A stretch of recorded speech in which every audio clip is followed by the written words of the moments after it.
நீதி நெறி கதைகள். கதையோட தலைப்பு 5 ரூபாய் சிக்கன் நூடுல்ஸ். வாங்க கதைக்குள்ள போகலாம். முனியம்மாவும் கல்பனாவும் அம்மா பொண்ணு. அவங்க 2 பேருமா சேர்ந்து ஒரு நூடுல்ஸ் கடையை நடத்திட்டு வராங்க. சொந்தமாக ஒரு வீடு இருக்கு. வீட்டுக்கு வெளியிலேயே சின்னதாக ஒரு தள்ளுவண்டி கடை.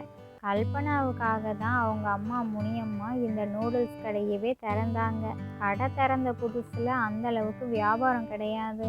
ஒரு 4-5 பேர் வர்றதே பெரிய விஷயமா இருந்தது. இப்படியே போயிட்டு இருந்தது. அப்போ அவங்க அம்மாவுக்கு மனசு ரொம்ப சங்கடமாயிடுச்சு. என்ன கல்பனா, நீ தான் நூடுல்ஸ் கடை ஆரம்பிச்சோம்னா நல்ல லாபம் கிடைக்கும், வியாபாரம் ஓஹோன்னு இருக்கும்னு சொன்னேன். இங்கே 4 பேர் 5 பேர் கூட வரமாட்டேங்கிறாங்க. அதில் எங்கேருந்து நமக்கு லாபம் கிடைக்கிறது? நம்மளே செஞ்சு நம்மளே சாப்பிட்டு காலி பண்ண வேண்டிய நிலைமை ஆகிடும் போல இருக்கு. போட்ட முதல்ல கூட இல்லாமல் நமக்கு நஷ்டமாயிடுமோன்ட்டு ரொம்ப பயமாக இருக்குது. இதெல்லாம் நமக்கு சரிப்பட்டு வராது. எதுக்கு புதுசாக வியாபாரம் ஆரம்பித்து தெரியாத வியாபாரத்துக்குள்ளே மூக்க நுழைக்கிறது ரொம்ப கஷ்டமால இருக்குது. பேசாமல் நூடுல்ஸ் வியாபாரத்தை நிறுத்திடலாம் அப்படிங்கிறாங்க அவங்க அம்மா. அதுக்கு கல்பனாவுக்கு உடனே கோபம் வந்துடுச்சு. என்னம்மா நீங்கள் அதுக்குள்ளேயும் வேண்டாம் வேண்டாங்கிறீங்க?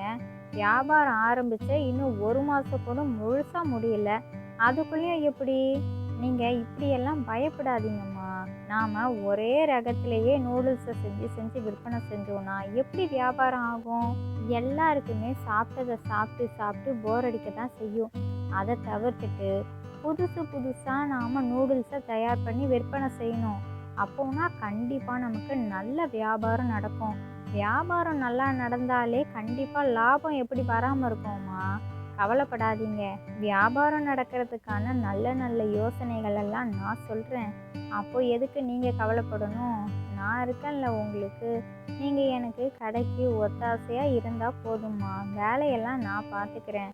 நீங்கள் கஸ்டமருக்கு போய் நூடுல்ஸை கொடுத்தா மட்டுமே போதும். காசை வாங்கி நீங்கள் கல்லால் போடுங்கம்மா. இதை தவிர வேறு என்னம்மா வேலை உங்களுக்கு? என் கூட துணைக்கி இருங்க, அவ்வளோதாம்மா அப்படிங்கிறாங்க. இவங்க 2 பேரும் இப்படி பேசிகிட்டு இருந்தப்பவே அவங்க அம்மாவுக்கு பசி எடுக்க ஆரம்பிச்சிருச்சு. சரி சரி கல்பனா, எனக்கு ரொம்ப பசிக்குது. எனக்கு அப்படியே ஒரு தட்டில் சுட சுட நூடுல்ஸை செஞ்சு கொடு. சாப்பிட்டனா தான் எனக்கு வேலை செய்ய முடியும் அப்படிங்கிறாங்க. புரியுதுமா, புரியுது. நல்லாவே புரிஞ்சுது நீங்கள் என்ன சொல்ல வரீங்கன்ட்டு. நூடுல்ஸ் எல்லாமே உங்களுக்கு வேணும். கடைக்கு வர்றவங்க நீங்கள் சாப்பிட்டுட்டு இருக்கிறத பார்த்தே பாதி பேர் வீட்டுக்கு திரும்பி போயிடுவாங்க. இவங்க கடை வச்சுருக்குறாங்களா இல்லைன்னா அவங்களே செஞ்சு செஞ்சு சாப்பிட்டுப்பாங்களான்ட்டு குழப்பமே வந்துருவோம்மா. என்னம்மா நீங்கள் வீட்டில் தான் அவ்வளோ சாப்பாடு இருக்குல்ல, போய் சாப்பாடை சாப்பிடுங்க போங்கம்மா, நான் கடையை பார்த்துக்கிறேன் அப்படிங்கிறாங்க. அதுக்கு அவங்க அம்மா சொல்கிறாங்க, நீ தானே இப்போ சொன்ன உனக்கு ஒத்தாசையாக கூட நின்னாலே போதும்ன்ட்டு. ஒத்தாசையாக நிற்கணும்னா சாப்பிட்டா தானே நிற்க முடியும். உள்ளே போனோன்னா எப்படி உன் கூட ஒத்தாசையாக நிற்க முடியும்? அதெல்லாம் தெரியாது. உன் கையால் சாப்பிட்ற நூடுல்ஸ் மாதிரி வருமா?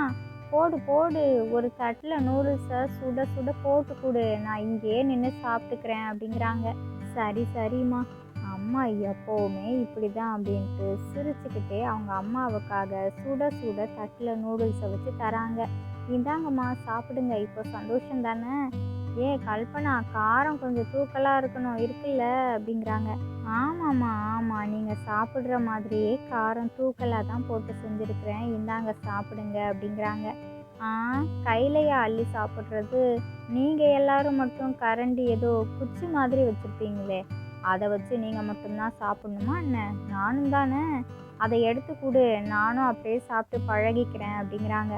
அம்மா அம்மா, அது பேர் ஃபோர்க்குமா, பார்த்து கவனமாக சாப்பிடுங்க அப்படின்ட்டு நூடுல்ஸ் வச்ச தட்டிலேயே ஃபோர்க்கையும் வச்சு சாப்பிட்றதுக்கு கொடுத்துட்டாங்க. அவங்க அம்மா சாப்பிட்றாங்க. அந்த நூடுல்ஸு ஃபோர்க்கில் அள்ளி சாப்பிடவே தெரியல.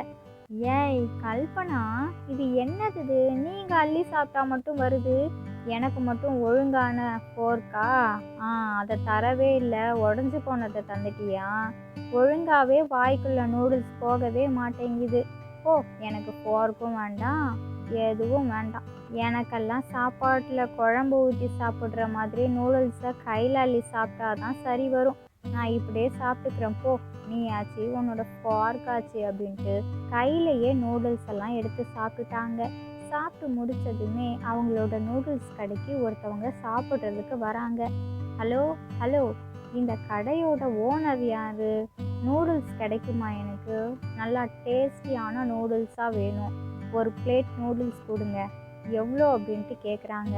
அதுக்கு உடனே இந்த முனியம்மா சும்மா இல்லாமல், எங்களை பார்த்தா முதலாளி மாதிரி தெரியலையோ? நான் பெரிய முதலாளி, என்னோட பொண்ணு சின்ன முதலாளி. இன்னும் ஏதாவது சொல்லணுமா இல்லை போதுமாப்பா? நூடுல்ஸ் எத்தனை வேணும் அப்படின்ட்டு கேட்குறாங்க. அதுக்கு உடனே சாப்பிட வந்தவங்க, போதுமா போதும், நீங்கள் சொன்னதெல்லாமே நல்லாவே புரிஞ்சுது. எனக்கு ஒரே ஒரு நூடுல்ஸ் பிளேட்டு. என்னப்பா தம்பி அதுக்குள்ளேயும் மாற்றி மாற்றி பேசுகிற? ஒரு நூடுல்ஸா இல்லை பிளேட்டா? மாற்றி மாற்றி சொல்லாத. இது பிளேட்டு கடை கிடையாதுப்பா, நூடுல்ஸ் கடை. ஒரு பிளேட் நூடுல்ஸா? 5 ரூபாய்க்கு ஒரு பிளேட் நூடுல்ஸு அப்படிங்கிறாங்க. அம்மா அம்மா, ஏம்மா வந்த கஸ்டமரை இப்படி குழப்புறீங்க? நீங்கள் அமைதியாக இருங்கம்மா, நான் பார்த்துக்கிறேன். அண்ணன் உங்களுக்கு என்னென்ன வேணும்? ஒரு பிளேட் நூடுல்ஸா? இதோ ஒரு 5 நிமிஷம் மட்டும் இருங்கண்ணே, சூப்பராக சுட சுட நூடுல்ஸை போட்டு தரேன் அப்படிங்கிறாங்க. சரிம்மா, எந்த அவசரமும் இல்லை, பொறுமையாகவே போட்டு கொடுங்க அப்படிங்கிறாங்க.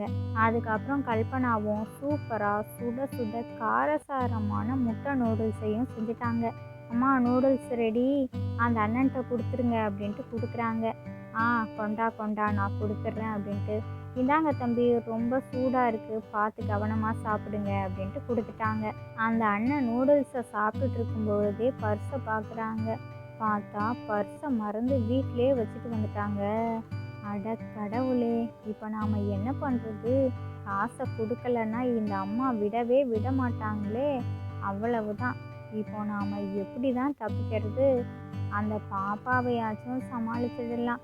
இந்த அம்மாவை சமாளிக்கிறதுக்குள்ளேயும் எனக்கு வேலைக்கு போகிறதுக்கே நேரமாயிடும். இன்னைக்கு வேலைக்கு போன மாதிரி தான். அம்மா அப்போவே சுட சுட தோசை ஊற்றி தரேன்டான்னு சொன்னாங்க.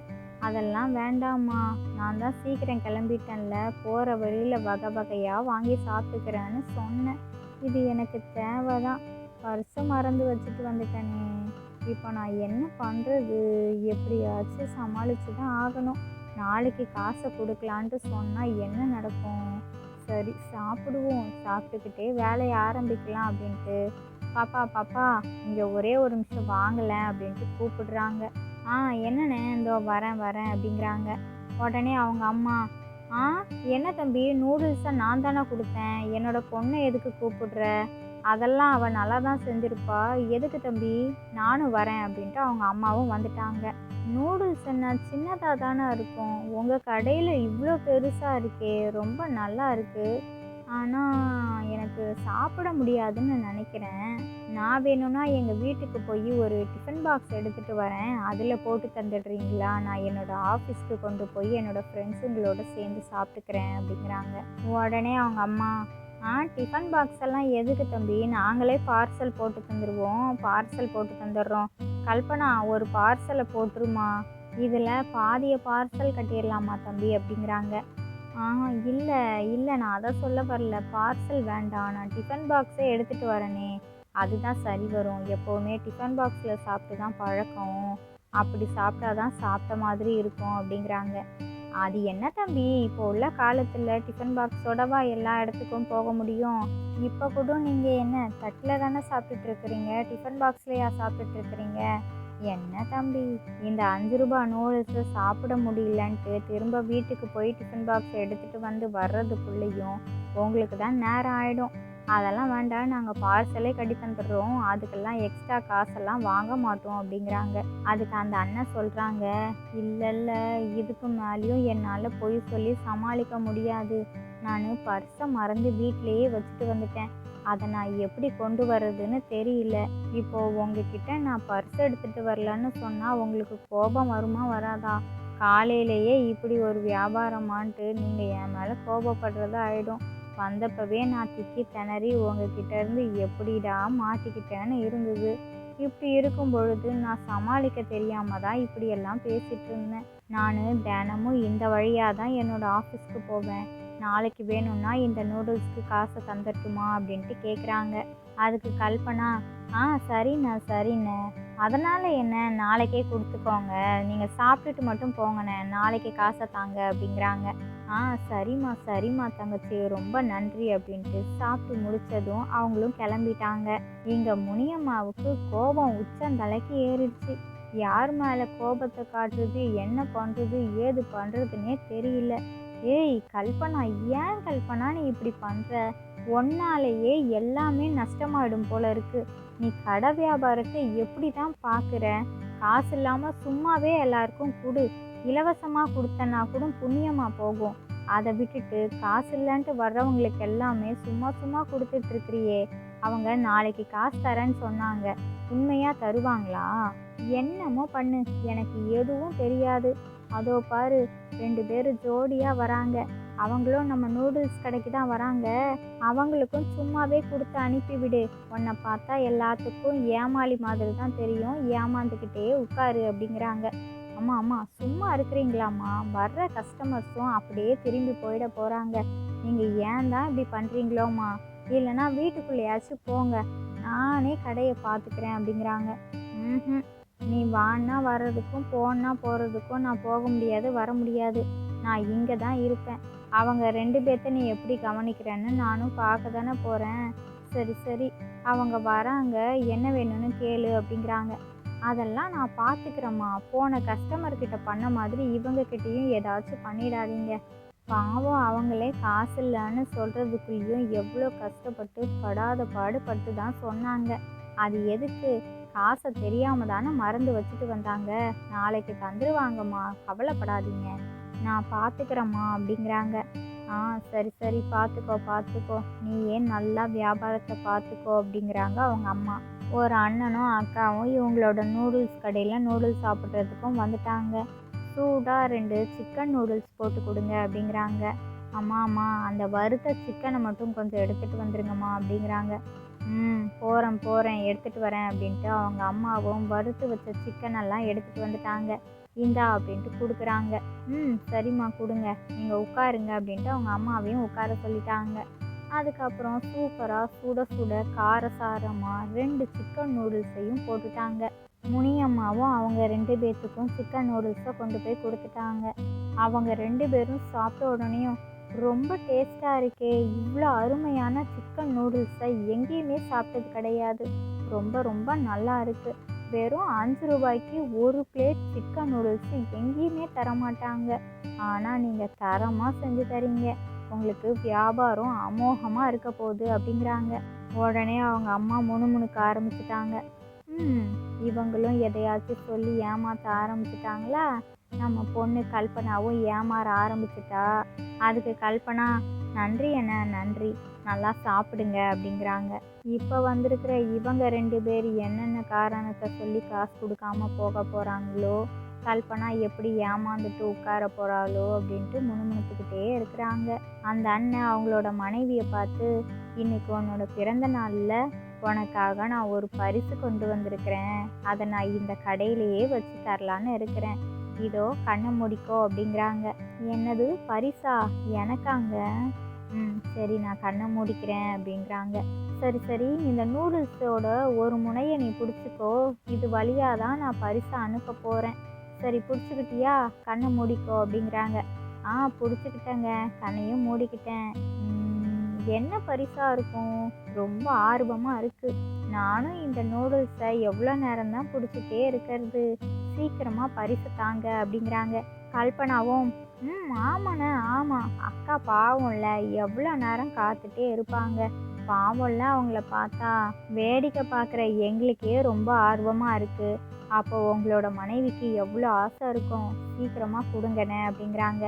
அதுக்கப்புறம் அந்த அண்ணனும் அவங்களோட பேக்கெட்லேருந்து தங்க மோதிரத்தை எடுத்து இவங்களோட முனை நூடுல்ஸ்லேருந்து அவங்களோட மனைவி முனை நூடுல்ஸுக்கு மோதிரத்தை அனுப்பி விடுறாங்க.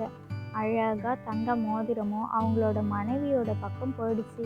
எனக்கான பரிசு ரொம்ப அழகாக இருக்குங்க, தங்க மோதிரம். அதையும் நீங்கள் இந்த நூடுல்ஸ் வழியாக அனுப்பி வச்சிங்கல்ல, அதுதான் எனக்கு ரொம்ப ஆர்வத்தையே தூண்டுச்சு, என்ன பரிசாக இருக்குமோன்ட்டு. நிறையா வகை வகையாக யோசிச்சுட்டேன். அதுக்குள்ளேயும் எனக்கான பரிசு என் கைக்கு வந்து சேர்ந்துருச்சு. நல்லா இருக்குங்க, ரொம்ப நன்றி அப்படிங்கிறாங்க. சரி, நாம் புறப்படலாமா அப்படிங்கிறாங்க. சரிங்க புறப்படலாம் அப்படிங்கிறாங்க அவங்களோட மனைவியும். அதுக்கப்புறம் இந்தாம்மா, நாங்கள் ரொம்ப சந்தோஷமாக இருந்தோம். உங்கள் கடை நூடுல்ஸு என்னோட மனைவியை ரொம்ப ரொம்ப சந்தோஷப்படுத்திருச்சு. இது எங்களுக்கு மிகப்பெரிய சிறந்த நாள். 5 5 ₹10 தரப்போகிறதில்ல, 10 10 ₹20. உங்களோட கையால் சூப்பராக செஞ்சுருக்கிறீங்க. உங்கள் நூடுல்ஸாலேயே எங்களுக்கும் இவ்வளோ சந்தோஷமான நிகழ்வும் நடந்திருக்கு. அதனாலேயே இந்த சந்தோஷத்தையும் சேர்த்து உங்களுக்காக ₹20 இந்த 2 பிளேட் நூடுல்ஸ்க்காகன்ட்டு ₹20 கொடுக்குறாங்க. வேண்டாண்ணே, வேண்டாம். நீங்கள் சந்தோஷமாக சாப்பிட்டுட்டீங்கல்ல, அதுவே எங்களுக்கு ரொம்ப சந்தோஷம். 2 பிளேட் நூடுல்ஸ்க்கான காசு மட்டும் கொடுங்க. அதிகமாக காசெல்லாம் வேண்டாம். உங்களோட அன்பே போதும். வர்றப்ப நம்ம கடையில் நூடுல்ஸை வாங்கி சாப்பிடுங்க, அது போதுண்ணே அப்படிங்கிறாங்க. இல்லைல்லம்மா தங்கச்சி, நீ வாங்கிக்கோ அப்படின்ட்டு ₹20 கொடுத்துட்டு, சரி நாங்கள் போயிட்டு வரோம் அப்படின்ட்டு அந்த கணவன் மனைவியும் கிளம்பிட்டாங்க. அவங்க 2 பேரும் அந்த பக்கம் கிளம்பின உடனே இந்த பக்கம் முனியம்மா, என்ன கல்பனா, என்ன நடக்குது இங்கே? முதல்ல வந்தவங்க காசே தரல, 2வது 2 பேரா வந்தாங்க கணவன் மனைவியா. இவங்க என்னடான்னா சாப்பிட்டதுக்கும் அதிகமான காசை அன்பா கொடுத்துட்டு போறாங்க. இதுதான் இந்த கடவுள் செயல் போல இருக்கு. நாம அன்பா இருக்கும் பொழுது கண்டிப்பா நமக்கு அன்பு திரும்பி வரும். நல்ல விஷயங்கள் தானாவே நடக்கும். நல்லாவே புரிஞ்சுக்கிட்டேன். காலையில அந்த தம்பி கிட்ட நான் அப்படி நடந்திருக்கவே கூடாது. நாளைக்கு அவங்க காசு எடுத்துட்டு வந்தாலும் சரி, வரலனாலும் சரி, அவங்க கிட்ட நான் காசே வாங்க போறது கிடையாது. இனிமே யாரு பசின்னு வந்தாலும் அவங்களுக்கு இலவசமா தர்றது தான் நம்மளோட நல்ல குணம் அப்படின்ட்டு அவங்களுக்கு தெளிவா புரிஞ்சிருச்சு. மன்னிச்சிருமா கல்பனா, இதுக்கப்புறம் நான் நம்ம கடைக்கு வர்றவங்க கிட்டயா இருந்தாலும் சரி, யார்கிட்டையுமே கோபமே படமாட்டேன் அப்படிங்கிறாங்க. ரொம்ப சந்தோஷமா, நீங்கள் புரிஞ்சுக்கிட்டீங்க, இதுவே எனக்கு போதும் அப்படிங்கிறாங்க. அதுலேருந்தே அவங்க கடையில் சிக்கன் நூடுல்ஸ் சாப்பிட்றதுக்காக நிறையா பேர் வர தொடங்கிட்டாங்க. வியாபாரமும் நல்லா இருக்கு, அவங்களும் சந்தோஷமாக இருக்கிறாங்க. இந்த கதையிலேருந்து நாம் என்ன தெரிஞ்சுக்கணும் அப்படின்னா, நேர்மறை எண்ணங்களுக்கு நிறைய நல்ல விஷயம் இருக்குது. இந்த கதையே ஒரு எடுத்துக்காட்டு. முழு மனசோட சந்தோஷமாக சிரித்து முகமலர்ச்சியோடு நம்ம எதிரில் உள்ளவங்க கிட்ட நாம் நடந்துக்கும் பொழுது அவங்களும் நம்மக்கிட்ட அதே சந்தோஷத்தோடு நடந்துப்பாங்க. சந்தோஷமும் சேர்ந்துச்சுன்னா அளவில்லா சந்தோஷங்கள் தான். அதுக்கப்புறம் நமக்கு பிடிச்சவங்களுக்காக நாம் செய்கிற சின்ன சின்ன பிடிச்ச விஷயங்கள் கூட அவங்களுக்கு ரொம்ப பெரிய பரிசாக தான் தெரியும். இந்த கதை பிடிச்சிருந்தா லைக் பண்ணுங்கள், ஷேர் பண்ணுங்கள். உங்களோட கருத்துக்களை கமெண்ட் பாக்ஸில் கமெண்ட் பண்ணுங்கள். இது மாதிரி சுவாரஸ்யமான கதைகளெல்லாம் பார்க்கணுமா? ப்ளீஸ் நம்மளோட சேனலை சப்ஸ்கிரைப் பண்ணிக்கோங்க. நிறையா பேர் சப்ஸ்கிரைப் பண்ணாமலேயே பார்த்துட்ருக்குறீங்க. சப்ஸ்கிரைப் பண்ணிக்கோங்க. இதோட இன்னொரு சுவாரஸ்யமான கதைகள் வீடியோவில் பார்க்கலாம். ஓகே, பாய்.